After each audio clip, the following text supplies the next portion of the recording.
Okay, let's try this again. Here we go. Uh, volume seems to be good. Volume seems to be good. And so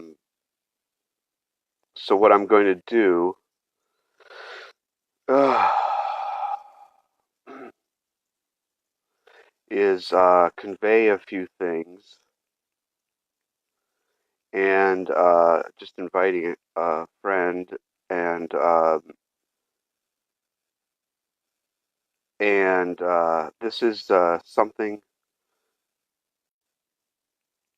this is something that I need to convey and set a marker for 001 0110 001 0110. Okay, so here's what we're here's what I'm going to do in this way, setting a marker with this message in a variety of ways. And I'm saying this primarily to myself, Alan, as a reminder for myself, and should it serve as a reminder or assistant for someone else, then that's great.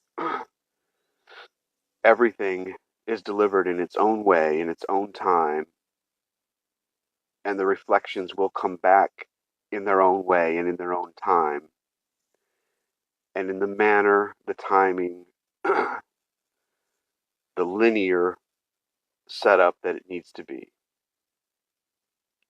So, in that way, I wish to remind myself of learning about the great year, the precession of the equinox, sacred geometry, uh, listening to Santos Bonacci on YouTube. Listen to Santos Bonacci on YouTube describe and explain sacred geometry, the great year, which is approximately, I think it's a 25,642 year cycle.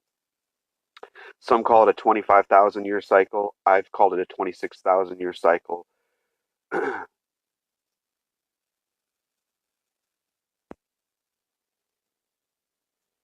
The Mayan calendar. So 001, 0110, 001, 0110. So in this way and in those ways, I set up markers and reminders of how to find my way back to the remembrance I've been seeking for quite some time. And I'm sending this back now to myself through the idea of time, which were the moments of then, but are actually now and actually future, because we know all time is one. Time is an illusion in that way. And when I integrated this as an absolute, and it became synonymous, and there was no more doubt or question in this concept that 4D is the fourth dimension is an illusion. It's just or it's it's another filter or guide or another step in the process. When you remove the 4D, what's the obvious conclusion? If you recognize that you're coming from 5D because 4D is just a step in the process for your own personal ascension, but hopefully for the ascension of others. Excuse me.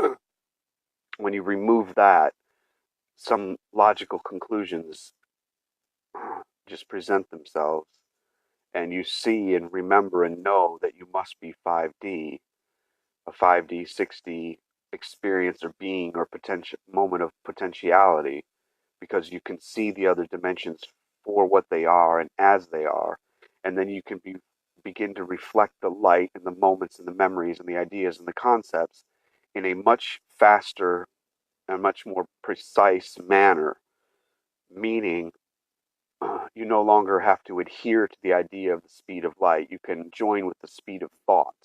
The speed of thought is likely faster than the speed of light. One moment. So you can begin to integrate at the speed of thought or the speed of light itself, because that's the beginning speed of the fifth dimension, the sixth dimension. For those who are ready, this will make sense and this will resonate. And for myself, when I listen to this again later on, this will resonate and this will serve as a reminder. 0010110. The speed of light is the beginning speed of the fifth dimension. And when you know that as an absolute, through learning, through remembering, through thinking and knowing, you begin to function in that way, in a manner of speaking, just to use it as a placeholder, to categorize it in my own mind, remembrances. So once you know you are that dimension, you are the speed of light and faster, you can begin to process things in that way and in that fashion. You can still